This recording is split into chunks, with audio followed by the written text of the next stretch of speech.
నీ పేరు వింటే తెలంగాణ మురిసిపోయెను అన్నా రామన్న. నీ పోలనలో పల్లెలన్నీ మెరిసిపోయెను మా కేటీఆర్ అన్నా. నీ పేరు వింటే తెలంగాణ మురిసిపోయెను అన్నా రామన్న. నీ పాలనలో పల్లెలన్నీ మెరిసిపోయెను మా కేటీఆర్ అన్నా. మా అండవు మా గుండవు ఎగిరే గులాబీ జెండవో జయ హో అన్నా మా కేటీఆర్. కల్వకుంట్ల వారసుడా నీకు సాటి లేరు జయమే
ఇప్పుడు కాబోయే ఎంపీ వినోద్ కుమార్ గారు మరి మీ అందరికీ చేతులెత్తి నమస్కారం చేస్తున్నా. కోనరావుపేట మండలం నుంచి వెళ్ళి మంచి మెజార్టీ ఇవ్వాలని కోరుకుంటున్నాను. మీరందరూ కూడా మాకు ఈ అవకాశం ఇచ్చినందుకు ఇవాళ ఇక్కడ మాట్లాడే అవకాశం వచ్చింది కాబట్టి మన తెలంగాణ కోసము మన కరీంనగర్ పార్లమెంటు పరిధిలో మనకు గళం విప్పి మాట్లాడాలంటే మన వినోదన్నను మంచి మెజార్టీతో గెలిపించుకోవాలి. బండి సంజయ్ ఒక్క రూపాయి కూడా చేయలేదు, ఒక్క రోజు కూడా మా జిల్లా పరిషత్ 5 సంవత్సరాల కాలం గడిచిపోతున్న సమయంలో జిల్లా పరిషత్లో ఒక్క రోజు కూడా మీటింగ్కు రాలేదు. ఆ అభ్యర్థి మనకెందుకు? ఈ అభ్యర్థిని మనం మంచిగా కోరుకొని మంచి మెజార్టీ ఇవ్వాలని నాకు ఈ అవకాశం ఇచ్చినందుకు వేదిక మీద ఉన్న పెద్దలందరికీ, వేదిక ముందున్న మా అక్క చెల్లెళ్ళకు, అన్నదమ్ములందరికీ కూడా నా శిరస్సు వంచి మళ్ళొక్కసారి హృదయపూర్వక కృతజ్ఞతలు, ధన్యవాదాలు తెలియజేస్తూ జై తెలంగాణ, జై తెలంగాణ, జై కేసీఆర్, జై కేసీఆర్, జై కేటీఆర్. గుర్తుకే మంచి మెజార్టీ ఇవ్వాలి. మన వినోదన్న గారికి మంచి మెజార్టీతో గెలిపించుకోవాలని వినోదన్న నాయకత్వం, వినోదన్న నాయకత్వం, చెల్లిమెడ లచ్చన్న నాయకత్వం. Thank you. కోనరావుపేట మండలం అంటే మా సొంత మండలం, ఇక్కడి నుండే ప్రారంభించాలని మా గౌరవ వర్కింగ్ ప్రెసిడెంట్ కేటీఆర్ని కోరడము, వారు తప్పకుండా వస్తాని వచ్చినందుకు వారికి ధన్యవాదాలు తెలియజేస్తూ, మరి తెలంగాణ ఉద్యమం తర్వాత ఎప్పుడు కూడా మరి భారీ మెజార్టీ కారు గుర్తు మీద ఓటు నుంచి గెలిపించారు. దురదృష్టవశాత్తు మొన్న నాకు కొన్ని ఓట్లు తక్కువ వచ్చినాయి. తప్పకుండా మళ్ళొకసారి మరి ఎక్కువ ఓట్లు వేసి భారీ మెజార్టీ ఇవ్వాలని అందరికీ సరిగా పని చేసుకుంటూ కేసీఆర్ గారి నాయకత్వం, కేటీఆర్ గారి నాయకత్వం, గుర్తుకే జై తెలంగాణ. ఇప్పుడు మన అభ్యర్థి బోయినపల్లి వినోద్ కుమార్ గారిని మాట్లాడాల్సిందిగా కోరుతా ఉన్నా. దగ్గర పెట్టుకుందాం. మనం నవోదయ విద్యాలయాలు ఎందుకు రాలేదు? బీజేపీ ఎంపీలు 4 గెలిచిండ్రు. పార్లమెంట్ లో అడగాలి, నా రాష్ట్రానికి, నా నియోజకవర్గానికి పనులు కావాలని అడిగేటోడు పార్లమెంట్ లో ఉండాలి. ఈ బండి సంజయ్ 5 ఏళ్ల లోపల ఒక్కటి కూడా తెలంగాణ రాష్ట్రానికి కానీ మన కరీంనగర్ నగరానికి కానీ ఒక్క రూపాయి తెచ్చిందా నేను సవాల్ చేస్తుంది. ఇలా కోనరావుపేట మన అంబేద్కర్ విగ్రహం సాక్షిగా నేను అడుగుతున్నాను. వస్తే ఇక్కడే వచ్చి చెప్పు రేపు పొద్దున. నేను ఈ విధమైన ప్రశ్నలు వేస్తే నాకు నవ్వాలా ఏడవాలా తెలుస్తలేదు. మన ఊర్లలో మొన్నటిదాకా ఫ్లెక్సీలు కట్టిండు. ఏం కట్టిండు? ఆడోళ్ళ కట్ట గుడ్డు పాలు తెచ్చిండట అంగన్వాడి. మనం ఎవ్వరు పుట్టక ముందు అంగన్వాడి లోపల గుడ్డు పాలు ఇచ్చేది. మన తల్లులు కూడా తాగిండ్రు పేదవాళ్ళు అప్పుడు ఉన్నప్పుడు. తర్వాత ఏమంటాడు? 100 రోజుల పని చేసేది కూడా ఆ పైసలు కూడా నా ఖాతా అని చెప్తాడు. అది 18 ఏళ్లకేళ్ళ నుంచే ఉన్నది. 100 రోజులు పనిచేసే కార్మికులు ఇక్కడ ఉన్నారు కదా. బండి సంజయ్ తెచ్చిందా? అది బండి సంజయ్ తెచ్చిందా? ప్రతి ఊర్లో నేను కోనరావుపేట 120 కోట్లు అని రాసుకుంటాడు. నిమ్మపల్లిలో 60 కోట్లు. ఈ లెక్క చెప్పి 12,000 కోట్ల పని చేశాడు చెప్తాడు. అది నువ్వున్నా లేకున్నా చట్ట ప్రకారంగా హక్కది. నేను ఇలా పత్రికా విలేకరుల ముందు అడుగుతున్నా, నువ్వు ఎట్లా చెప్పగలుగుతావు ఈ 2 నేను తెచ్చినా అని చెప్పి? అది 20 ఏళ్ల చేలు ఉన్నది. మేం చెప్తాం, కేసీఆర్ గారి నాయకత్వాన, కేటీ రామారావు గారి నాయకత్వాన మన రాష్ట్ర అభివృద్ధిలో ఇలా మల్కపేట రిజర్వాయర్ కట్టినాం, 3 టీఎంసీల నీళ్లు తీసుకొచ్చినాం. మా దృష్టి కోనరావుపేట మండల కేంద్రానికి అతి సమీపంలో ఉన్నటువంటి నిమ్మపల్లి ప్రాజెక్ట్ కి ఎత్తి పోతుల ద్వారా నీళ్లు తీసుకొచ్చి నిమ్మపల్లిలో కూడా పుష్కలంగా నీళ్లు ఉంచాలని చెప్పి ఆలోచన చేసింది మన గులాబీ జెండా. ఇది పని ఒక పార్లమెంట్ సభ్యుడిగా, ఒక శాసన సభ్యులుగా పేద ప్రజల పట్ల ప్రేమ ఉన్న వ్యక్తి, పార్టీ ప్రజల సమస్యలు పరిష్కారం చేయాలి. తెలంగాణ కేటీ రామారావు గారిని మాట్లాడాల్సిందిగా కోరుతున్నాను. జై తెలంగాణ. అందరికీ నమస్కారం. ఇప్పుడు కేసీఆర్ పోయినాక ఇప్పుడు మన వాళ్ళు అనుకుంటారు, ఏమనుకుంటారు? పాలిచ్చే బర్రెను వదిలేసి పొడిసే దున్నపోతుని తెచ్చుకున్నాం అనవసరంగా అనే విషయం ఇప్పుడు అర్థమైందా? పక్కా అర్థమైందా? ఇంకేమైనా అనుమానాలు ఉన్నాయి అటు ఇటు లేవా? మరి లేవంటే నేను చెప్పేది ఒకటే, 6 గ్యారెంటీలను ఉదరగొట్టింది, 420 హామీలు ఇచ్చిర్రు. అత్తకి ఇది, కోడలికి అది, రైతుకి అది, యువకులకి ఇది, ఫ్రీ స్కూటీ, ఫ్రీ బంగారం, బస్సు ఫ్రీ, మన్ను ఫ్రీ, మశానం ఫ్రీ, అన్ని ఫ్రీ అన్నాడు. అరిచేతుల వైకుంఠం చూపెట్టిండు, ఓట్లు వేయించుకున్నాడు, అవతల పడ్డాడు. 100 రోజులు లేదు, ఏం లేదు. ఇప్పుడు 150 రోజులు అయిపోయింది. 150 రోజులకు ఇప్పుడు ఏం చెప్తాడు కొత్తగా? రుణమాఫీ మొన్న చేయలేదు, ఇప్పుడు వేములవాడ రాజన్న సాక్షిగా చేస్తా, నేను జోగులాంబ తల్లి సాక్షిగా చేస్తా అని దేవుళ్ళ మీద ఒట్లు పెడతాడు. నేను అడుగుతున్నా, దేవుళ్ళ మీద ఎందుకు ఒట్లు పెడుతున్నావు? నీ భార్య పిల్లల మీద ఒట్టు పెట్టి చెప్పు, చూస్తా నేను కూడా. ఎందుకంటే దేవుళ్ళు అడగారు కదా వచ్చి మళ్ళా మోసం చేయొచ్చు దేవుళ్ళని కూడా అనేది ఆలోచన అనిపిస్తున్న ఒకసారి శైలవాటు ఇది చూద్దాం. మీకు కాంగ్రెస్ పాలన కరెక్ట్ గా లావటం చెయ్యంటే మొండి చేయి కాదు, పిడికిలి మొండి చేయి మా డేంజర్. మొన్న ముంచిందే అది, గట్టిగా ఎత్తురి. ఇప్పుడు అర్థమైంది మనోళ్ళకు, మనకి ఏదైనా విషయము, ఏదైనా వస్తువు మన దగ్గర ఉంటే దాని విలువ తెలియదు, అది పోయినాకనే తెలుస్తుంది. మాట అడుగుతున్నా, కేసీఆర్ ఇచ్చిన రైతు బంధు ఇయ్యనోడు, కేసీఆర్ ఇచ్చిన 10,000 రూపాయలు ఇయ్యనోడు 40,000 కోట్ల రుణమాఫీ చేస్తాడంటే నమ్ముదామా? 40,000 కోట్ల రుణమాఫీ చేస్తాడంటే నమ్ముతామా?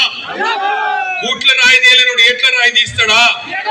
ఆలోచన చేయండి. మొన్ననే మోసపోయినరు, మళ్ళా మోసపోకుండ్రి. బడే బాయ్ ఉన్నాడు, ఇంకొక ఆయన పైన ఢిల్లీలో ఉన్నాడు బడే బాయ్, హైదరాబాద్ లో ఉన్నాడు చోటే బాయ్. ఢిల్లీలో మోడీ, హైదరాబాద్ లో కేడి, ఇద్దరు. ఆయన పెద్ద మోసగాడు, ఈయన చిన్న మోసగాడు. 2014లో పెద్ద మోసగాడు నరేంద్ర మోడీ ఆ రోజు పెద్ద మాటలు చెప్పిండు. ఏం చెప్పిండు? భాయియో బహనో ఆప్ సబ్ లోగ్ జన్ ధన్ ఖాతా ఖోలో, మే ధన్ 15 लाख దేతో అన్నాడా? మళ్ళీ ఆయన కూడా మనమే గుద్దుదాం. మళ్ళీ వాళ్ళకు 15 लाख పడ్డాయా? వాళ్ళకన్నా 15 लाख పడ్డాయా? సంవత్సరానికి 2 కోట్ల ఉద్యోగాలు ఇస్తాడు మా తమ్ములకు. వచ్చినాయే వాళ్ళకన్నా 2 కోట్ల ఉద్యోగాలు. రైతుల ఆదాయం డబల్ చేస్తా అన్నాడు నరేంద్ర మోడీ. అయ్యిందా? కష్టాలు డబుల్ అయినాయా?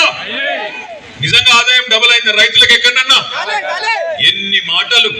మొత్తం ప్రతి ఒక్కరికి ఇల్లు ఇస్తా, ఇంటికి నల్ల పెడతా, మళ్ళీ అదే విధంగా బుల్లెట్ రైలు ఉరికిస్తా, మామూలు రైలు కాదట బుల్లెట్ రైలు ఉరికిస్తా 2022 కల్లాని కథలు చెప్పిండు ఆనాడు నమ్మి 2014లో బడే బాయ్ కోటేసినాం, మోసపోయినాం. ఇక్కడ చోటే బాయ్, ఇక్కడ 2023లో ఈయన మోసం చేసిండు. 100 రోజులు అధ్యత్తా ఇచ్చేత్తా అని చెప్పిండు, మళ్ళీ మోసపోయినాం. దయచేసి మిమ్మల్ని ప్రార్థించేది ఒకటే, పార్లమెంట్ లో రేపటి రోజున వినోదన్న ఉంటే మన తరపున గట్టిగా గల్లా వట్టి అక్కడ అడిగేటోడు ఉంటాడు. లేకపోతే మాత్రం మళ్ళొక్కసారి మోసం జరుగుతుంది. ఆలోచించుండ్రి. 5 ఏళ్ళ బండి సంజయ్ గారు గెలిచి పార్లమెంట్ సభ్యుడిగా ఎన్నడన్నా కోనరావుపేటలో కనబడ్డా? ఎవరన్నా చూసిరా బండి సంజయ్ని? టీవీలో తప్ప ఎప్పుడన్నా కోనరావుపేట చౌరస్తాలో కనబడ్డా? వచ్చిండా ఎప్పుడన్నా? 1 రూపాయి పని చేసిండా? ఇప్పుడు పైసా పని చేయలే, కనబడలే. మరి పార్లమెంట్ సభ్యుడిగా కనీసం ఢిల్లీకి పోయి ప్రశ్నలు అడిగిండా?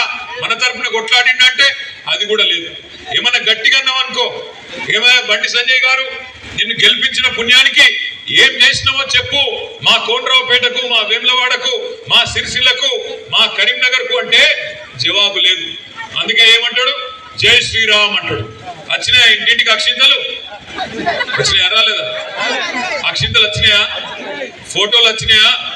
ఇంటింటికి ఫోటోలు పంపిండా? బాగా మొక్కుతుండ్రా? మొక్కకుండ్రి. ఎందుకంటే ఇలా మొక్కుదామంటే దేవునితో పాటిద్దరు వేరే వాళ్ళు కూడా ఉన్నారు. కారు గుర్తుకే కేసీఆర్ గారి నాయకత్వం, వినోదన్న గారి కారు గుర్తుకే. జై తెలంగాణ.